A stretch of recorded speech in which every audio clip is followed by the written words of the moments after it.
Good afternoon and welcome to our January 13th, our first meeting of 2025, regular meeting of Belleville City Council. The City of Belleville acknowledges we are meeting today on the traditional territory. We recognize and honor the historic relationships of Indigenous peoples to this land and acknowledge our shared obligation to respect, honor, and sustain these lands and natural resources contained within them. We recognize all First Nations, Métis, and Inuit who call Belleville their home and support the need for cultivating a strong relationship with them. We look forward to fostering a path towards reconciliation and show respect for the Indigenous peoples who first lived and currently live on this land where we now reside together.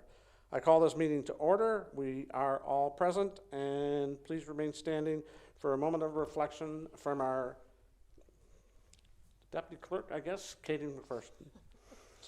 May we be worthy custodians of all that has been entrusted to us. Help us to be concerned only with what will promote good government. May we bring to council chambers minds that think and hearts that feel, always having respect for others so that we may serve the people of our city in a helpful manner and for the good of all. Please be seated. First, to start off, I need confirmation of the minutes of regular council meeting December 9th, 24, and special and council meeting minutes of December 18th, 2024. Councillor Millette, Councillor Kelly, all in favor. Carried. Pecuniary interest and general nature thereof, seeing none. I'd like to start the meeting today kind of on a sad note. I'm deeply saddened to hear or learn of the passing of former alderman and councillor Kay Manderville. Kay served on the City of Belleville for 5 consecutive terms between 1988 and 2003. First as an alderman in 1988 and then as a councillor. During this time, she served on several committees, including Planning, Heritage, Social Services, Committee to establish the Parrot Riverfront Trail, Downtown Improvement Area, and several culture exchanges. Her involvement in our community was far-reaching, and the impacts of her time on council can still be seen today. Her legacy will continue to be honored at the Lions Park Pedestrian Bridge, where she was named after her 2020, and we'll never forget her dedication and commitment to our community. And on behalf of City Council, I extend my sincere condolences to Kay's family and loved ones during this time. If we could now stand for a minute of silence for Kay, I'd be...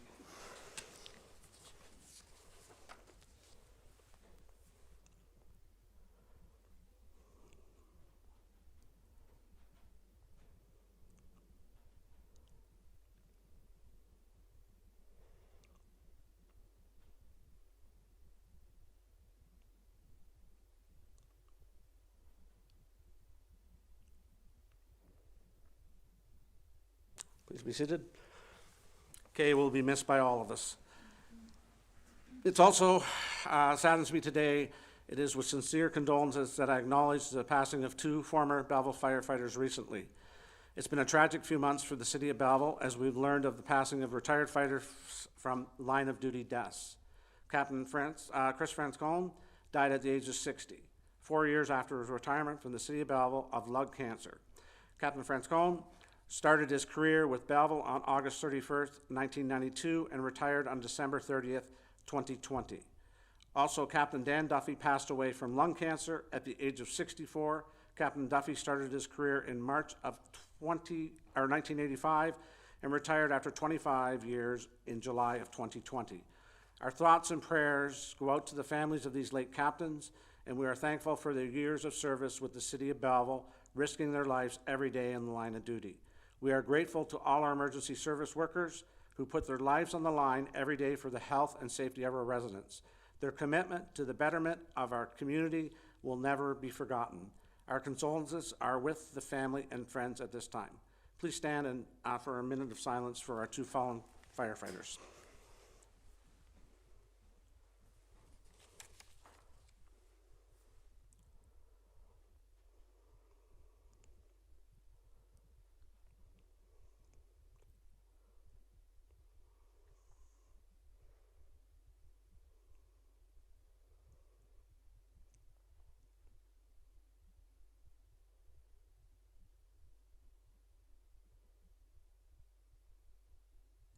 Please be seated. I now need a resolution that council will rise and go to committee of the whole to hear and consider reports, passing of recommendations and resolutions with Councillor Brown in the chair. Moved by Councillor Enright Miller, seconded by Councillor Chatton. All in favor? Carried.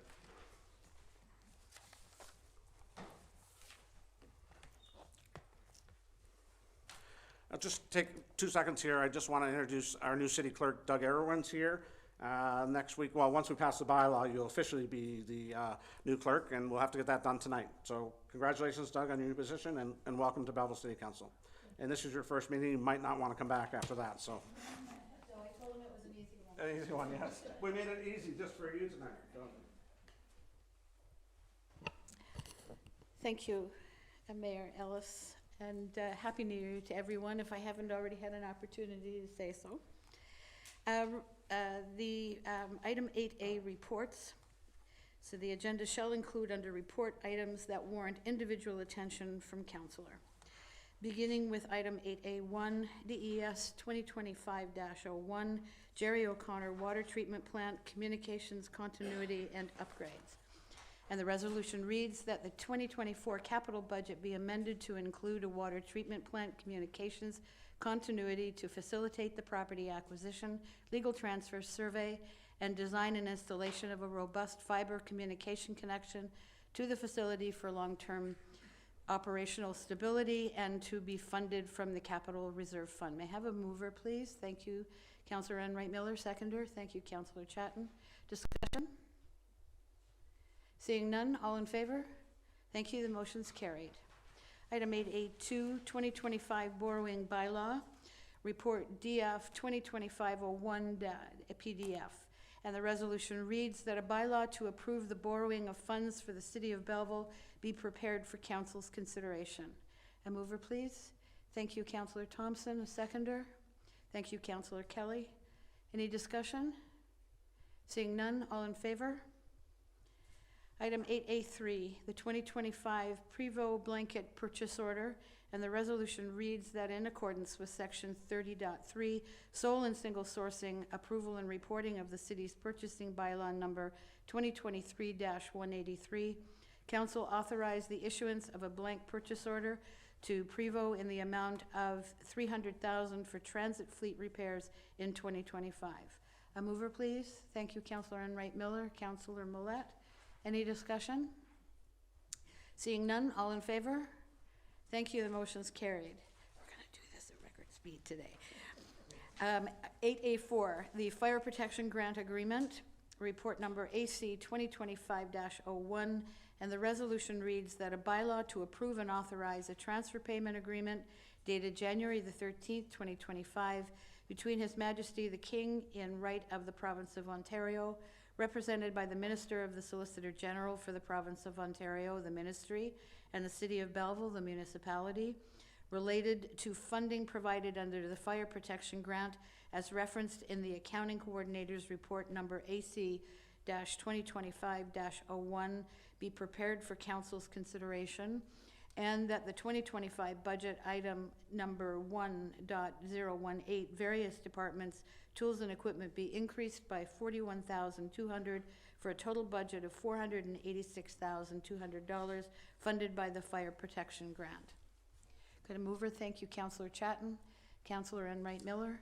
Any discussion? Thank you, Councillor Millette. Thank you, Chair. Through you to the Fire Chief. Chief, I know we got a bit of an explanation when several members of council met some months ago with yourself and senior staff and some of our association members at Fire Hall 1. But can you just explain the process by which this bunker gear and equipment decontamination machine works? What type of process it is, and how much is it in use by other fire services as well? Thank you. Chief Smith. Through the chair to Councillor Millette.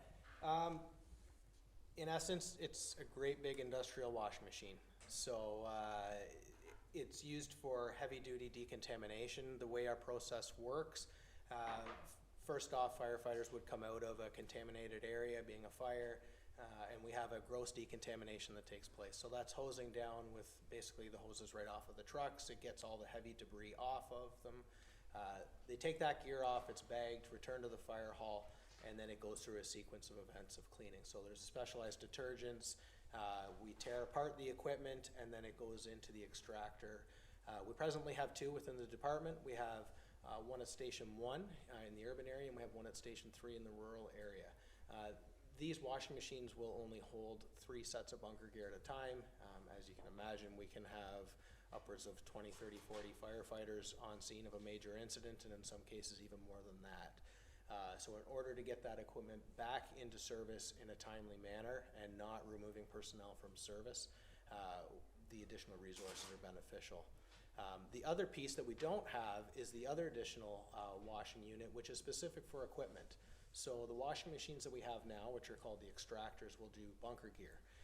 We've also received funding, and what we're looking to purchase is it's a washing machine specific for things such as boots, helmets, nozzles, our breathing apparatus. All of that equipment right now is washed by hand. So that's putting hands on contaminated equipment, further opening up the opportunity for those cancer-causing agents. And then we don't get as thorough of a cleaning. So it's new technology that exists that we don't have, and this is a great opportunity for us to monopolize on. Yeah, and sadly, as we heard earlier in the meeting, the hazards of these contaminants are very real, and the effects are long-term. So I'm very heartened to hear of that our men and women are being looked after in this fashion. I heartily support this motion. Thank you.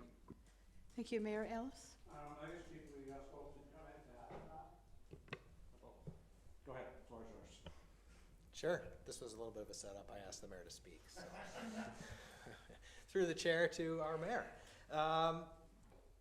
This is Cancer Prevention Month in the fire service here in Ontario. So, you know, the timing of this grant is pivotal. It is Cancer Prevention Month for us in the fire service. We're fortunate in Ontario where there's actually 19 cancers covered through presumptive legislation right now. Other provinces don't have that many. That number will continue to grow as there's more research, more science, and unfortunately it is something that we face. So the timing of this is pivotal. As you heard earlier, we've had 2 deaths of retired members this month. There was another one in December. So over the last month, unfortunately, we've had 3 of our former members lost to cancer, to those presumptive legislation, the cancers and things like that. So it is very real for our staff. It's a very real time for them. We are supporting them in any way that we can. We're talking with all of our staff, making sure they're aware of health and safety requirements, and then just being for them as well. Some of the members that have been lost are former co-workers of some of our senior staff. So I guess the moral of the story is we appreciate the support. Council has continued to support us in things that have been specific to health and safety for our staff and protecting our staff. Obviously, we do the best job that we can for this city while we're here, and the goal is to allow our staff to have a healthy and long retirement. That's it. Thank you. Any further discussion? All in favor? Thank you. The motion's carried. Moving on to item 8B, consent items. Council may adopt consent items by one motion, but prior to consideration of such motion, members may request that specific items be removed from consideration under such motion, and council shall consider such items individually. Starting on my left, Councillor Thompson. No, thank you. Councillor Carr. No, thank you. Councillor Ann Mike Miller. No, thank you. Councillor Sue. No, thank you. Mayor Ellis. No, thank you. Councillor Chatton. No, thank you, Chair. Councillor Millette. No, thank you. Councillor Kelly. No, thank you. Thank you. So that the consent items be approved with no exceptions. May I have a mover for item 8B1, request for exemption from condominium review? Thank you, Councillor Thompson. A seconder, Councillor Chatton. Any discussion on this item? Seeing none, all in favor? Thank you. The motion's carried. No items under council information one item under council information matters. The resolution reads that the agenda be received with the exception of items Any item to pull on this one? I'll start on my right. Councillor Kelly, No, thank you. Councillor Millet, No, thank you. Councillor Chatton, No, thank you, Madam Chair. Mayor Ellis. I will pull number A, 8C2A, please. Thank you. Councillor Sue, No, thank you. Councillor Enright Miller, No, thank you. Councillor Carr, No, thank you. Councillor Thompson. No, thank you. So we are, agenda be received with the exception of item 8C2A. Could I have a mover for, and I'm sorry, I'll read the resolution from the County of Prince Edward requesting the provincial government consider redistributing a portion of the land transfer tax collected on property transactions to municipalities and calling on the federal government to allocate a percentage of the GST collected on property sales to municipalities to provide predictable and sustainable funding to municipalities, allowing for better long-term planning and investment in infrastructure projects that better benefit our local communities. A mover, please. Thank you, Councillor Ellis. Seconder, Councillor Enright Miller. Mayor Ellis, you asked that we. This is from Prince Edward County, and I look at any type of funding from upper governments is always welcome. So move this, and as it was seconded, to support our fellow neighbors in the sense if we could get any part of the GST or land transfer tax, we'd take it. Thank you.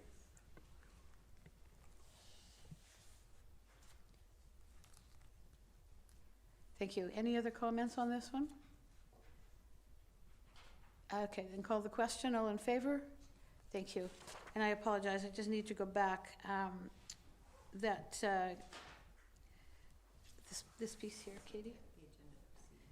That the agenda be received with the exception of item 8C2A. That would include item 8C1, the Building Services Month-End Report, and items received in the Corporate Services Department that may be of interest. Councillor Carr, thank you. Councillor Chatton, all in favor? Thank you. The motion's carried. A motion to rise and report. Thank you, Councillor Thompson. Councillor Carr, all in favor? Thank you. The motion's carried.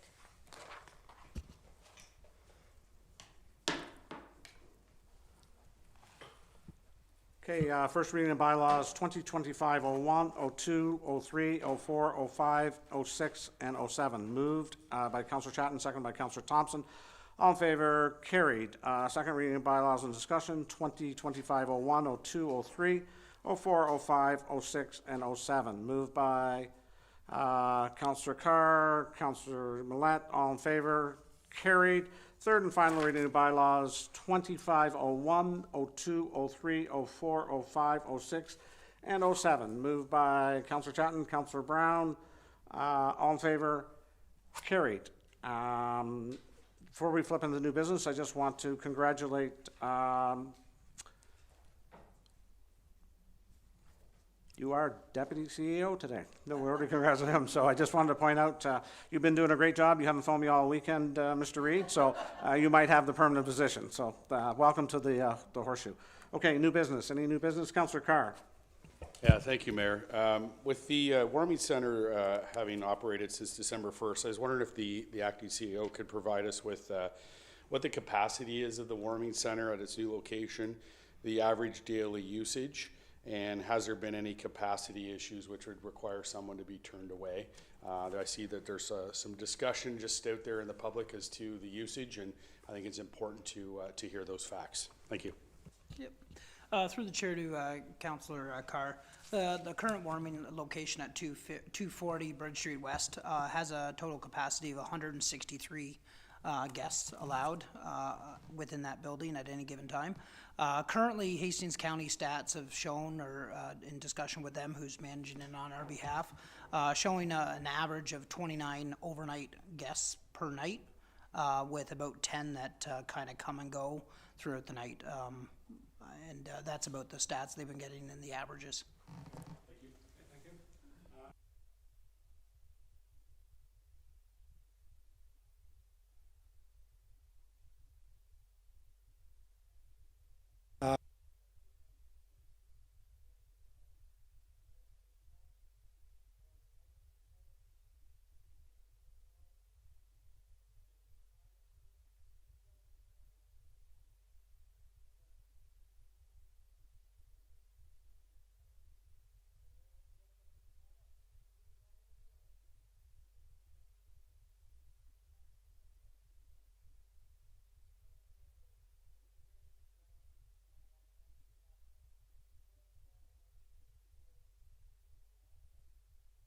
Kay Manderville.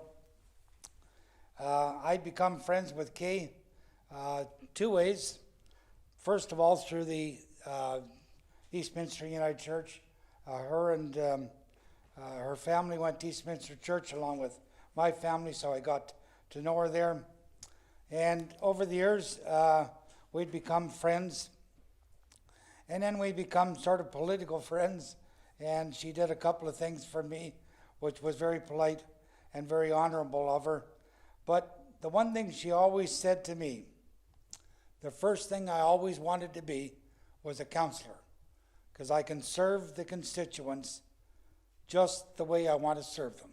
You don't always have to be mayor, even though it takes that special person to be mayor, but she felt that she could do the job that she could and still maintain a family life for her husband, which is a doctor, very busy, but she was also a very staunch liberal.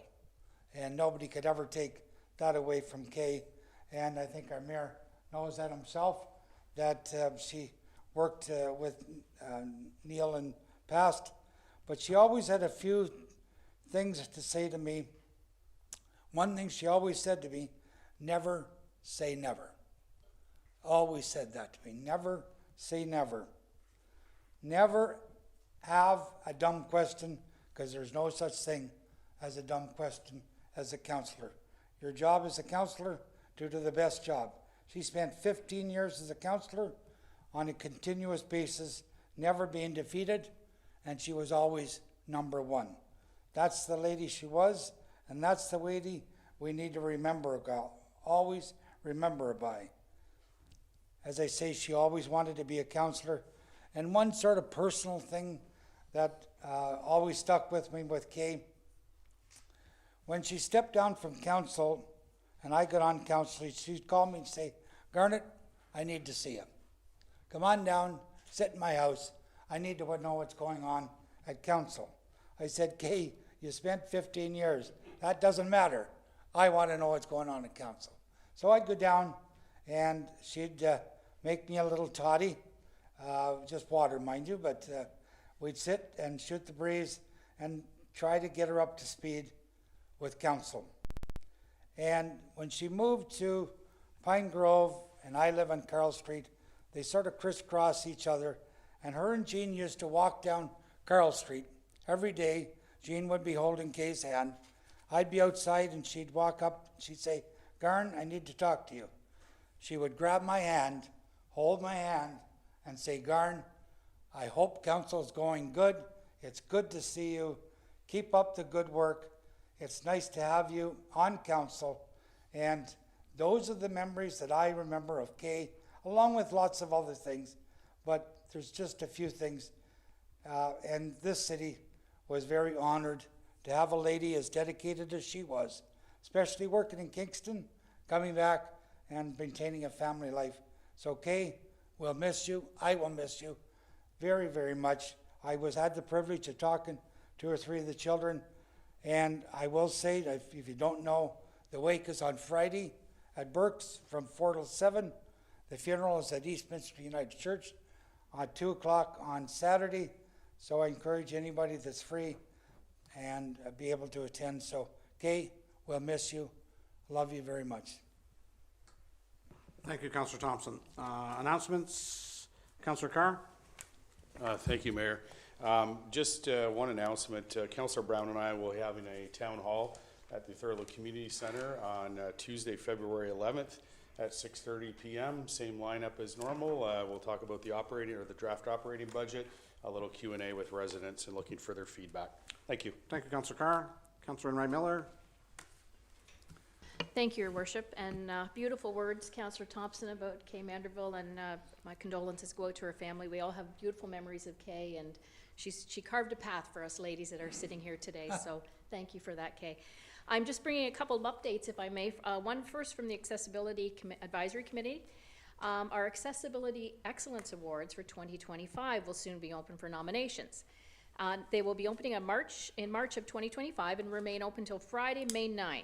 The award will be presented during National Accessibility Week in May of 2025, and individuals are welcome to submit applications for multiple nominees or for yourself, and the application form can be found on the city's website under the Accessibility tab. The Accessibility Excellence Awards recognize individual groups, organizations, and businesses that have made or are making a significant contribution beyond legislative requirements in improving accessibility for persons with disabilities in Belleville. And we have 3 categories, and they are an individual or a group, not-for-profit, or for-profit commercial. The criteria is all on the website to nominate a business or yourself. The different categories will be built environment, which is a building, interior, and outdoor space purposely designed, modified, or renovated to eliminate barriers and or enhance access for people with disabilities. Customer service, breaking down barriers that prevent customers with disabilities from accessing the services they need.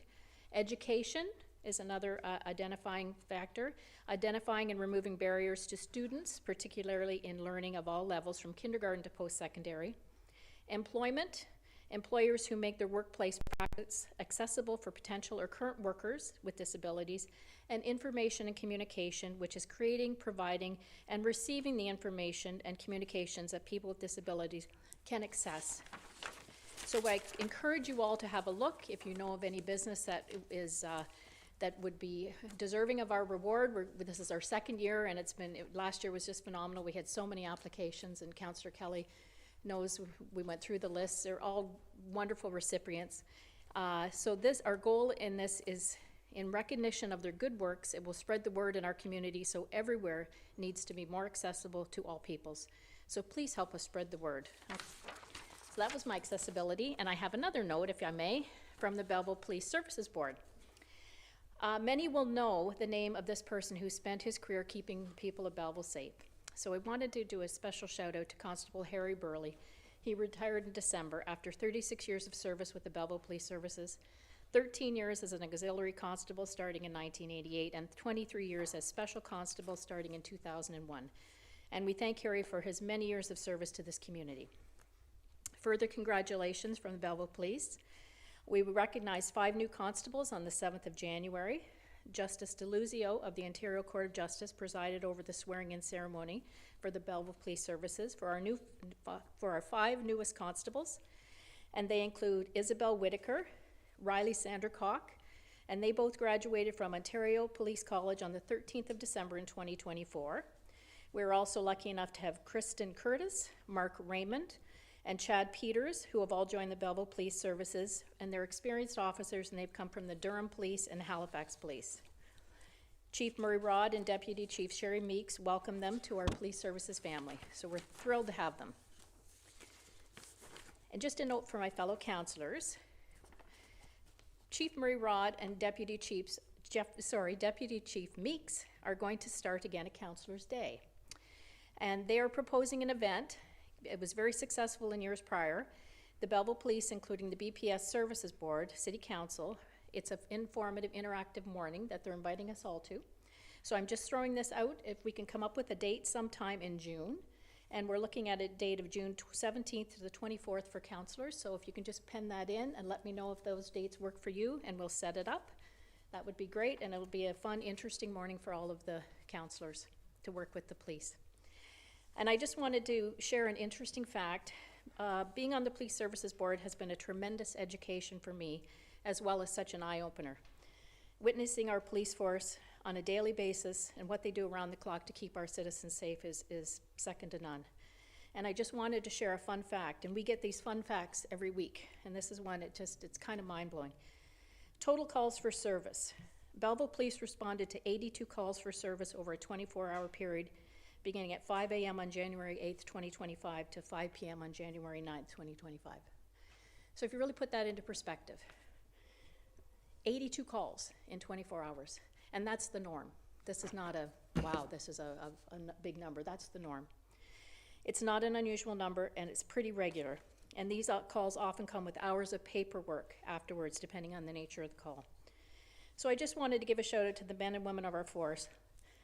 They're busy all the time, and I'd like to personally thank them on the service level, the supervisory level, and the frontline staff and behind the frontline staff that work so hard to keep us all safe. Thank you. Thank you, Councillor Knight Miller. Councillor Brown.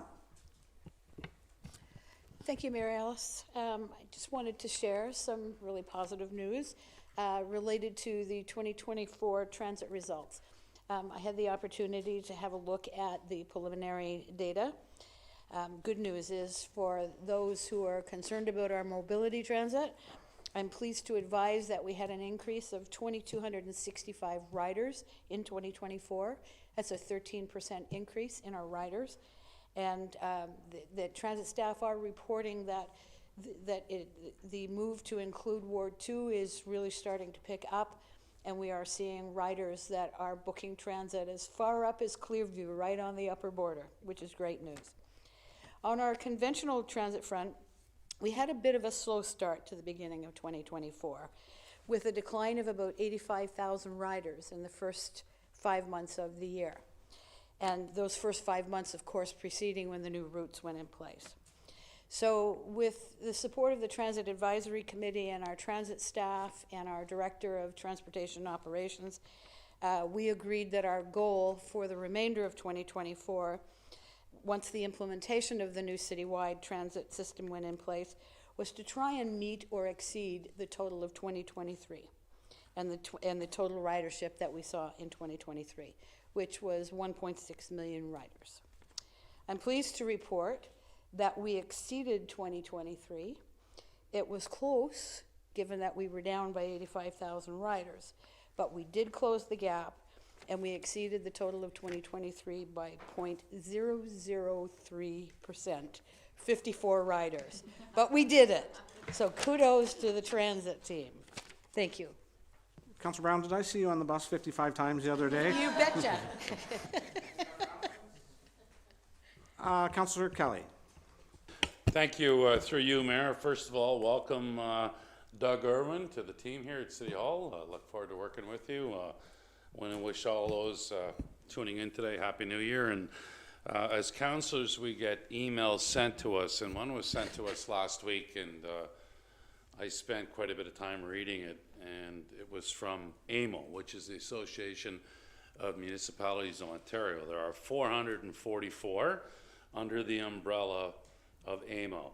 So the information released last week, we see it every day in our city. And I'll just read a bit of on the top. Ontario is at a tipping point in its homeless crisis. New evidence reveals that unprecedented and growing stress on individuals, families, communities, and governments. So over the past year, 47 different municipal service managers got together. They analyzed their communities.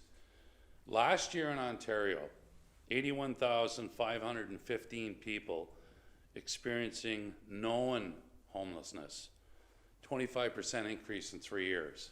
It's projected within 10 years, Ontario will have a homeless base of close to 300,000 people. Think of that. What are the challenges at municipal, provincial, and federal? Comes back to affordable housing. Income support is now a conversation, and it should be. Mental health and addictions treatment. We need the province and the feds to step up and make significant gains financially in support from municipalities. We see the challenges in our city and other communities. There doesn't seem to be a lot of improvement. Are we making any strides? We see encampments set up all over Ontario. On Monday, we have a meeting with the Deputy Premier, Minister of Health, the Honourable Sylvia Jones. We get 15 minutes. We're at the Roma Conference. Many from the team, including the Mayor, are attending, and this will be an opportunity to raise what kind of support the province is going to offer municipalities. We have the hub in our city. No announcement yet on where the funding is going to be for the hard hubs from Ontario. There's maybe 6 or 7 communities waiting to hear who's going to get that, and that's supposed to open up, I believe, on March the 1st or April 1st at the deadline for the province to move with these hard hubs. Anyway, think of that. I encourage people to go to amo.on.ca. That's the website, amo.on.ca, the website to read that report. Very detailed, It's a really nice snapshot, not with good stuff, but they've done a great job reporting on homelessness in Ontario, and we're right in the midst of that. So I encourage you to read that. Thank you, Mayor. Thank you, Councillor Kelly. Proclamations, January, I'd like to declare as Alzheimer's Awareness Month, January 25th as Bell Let's Talk Day, and finally, January 26th as Kawasaki Disease Awareness Day. I need a motion, pardon? Okay, I need a motion for confirmatory bylaw, the bylaw number. Sorry, I've got another proclamation. Okay, Councillor Chatton? Thank you, Your Worship. Sorry. One of the proclamations that I noticed was missing. January is Crime Stoppers Month, and they don't do nearly as much call volume as what the Belleville Police Service does. They take in usually between 80 and 100 tips per month, and they are not funded by anywhere except the donations from the community. So they work hand in hand with the community to try and keep crime at a low for the area. I just wanted to make sure that they weren't dropped off of the agenda. Thank you for that, Councillor Chatton. Confirmatory bylaw, that bylaw number 2025-08, a bylaw to confirm the proceedings of council at this meeting held on January 13th, 2025, be read a first, second, and third time and finally passed this 13th day of January 2025. Moved by Councillor Brown, second by Councillor Chatton. All in favor? Carried. Doug, your bylaw passed, so congratulations. You're officially the clerk now. So, and I take this time to thank Katie McPherson for filling in. Katie, you did a fantastic job. You kept me in order a few days, I know, and all council. Your knowledge of the process and that was perfect, Katie. So congratulations and thanks for the great role you did. Joe, you didn't say much tonight, so that's good. So resolution for adjournment then, moved by Councillor Enright Miller, second by Councillor Millette. All in favor, carried. Thank you.